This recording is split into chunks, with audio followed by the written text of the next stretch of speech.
Main meetings. Today's tarot reading starts with 9 of water. And this is telling us not to allow ourselves to be dragged along by all the different elements of life. We can imagine life as a flowing river, with us sat in the middle. All the different elements of our life are like small rivers feeding into this big one, creating a mixture of flowing waters, moving at different speeds and in different directions. Then we have the 2 of air. This tells us we need to take control, and control in what direction we go in. We cannot allow the different elements of life to push and pull us in different ways.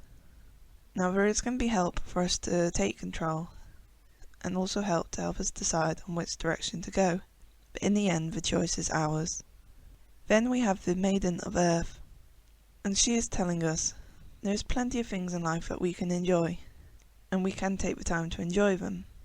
But there's always going to be a time when we must move on. Then we have the 1 of water that follows on, and it tells us that although there's plenty of good things, we will have to face the bad and stand up for ourselves. There are going to be times where we have to say no, and take a defensive stance against something.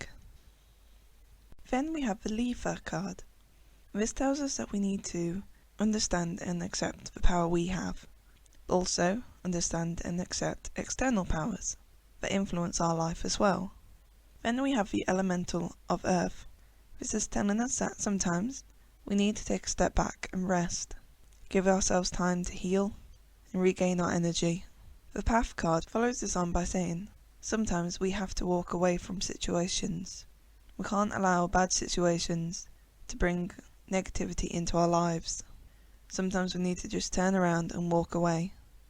Then we go down to the Crone of Water, and she is telling us that everyone has their own path in life.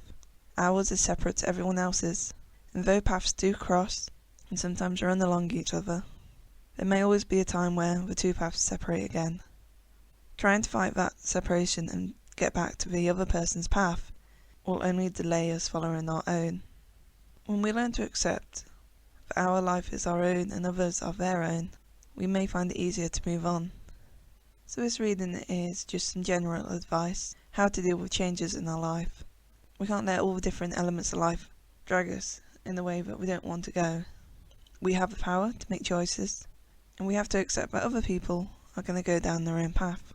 So from all us here at Through the Third Eye, bright blessings and safe travels.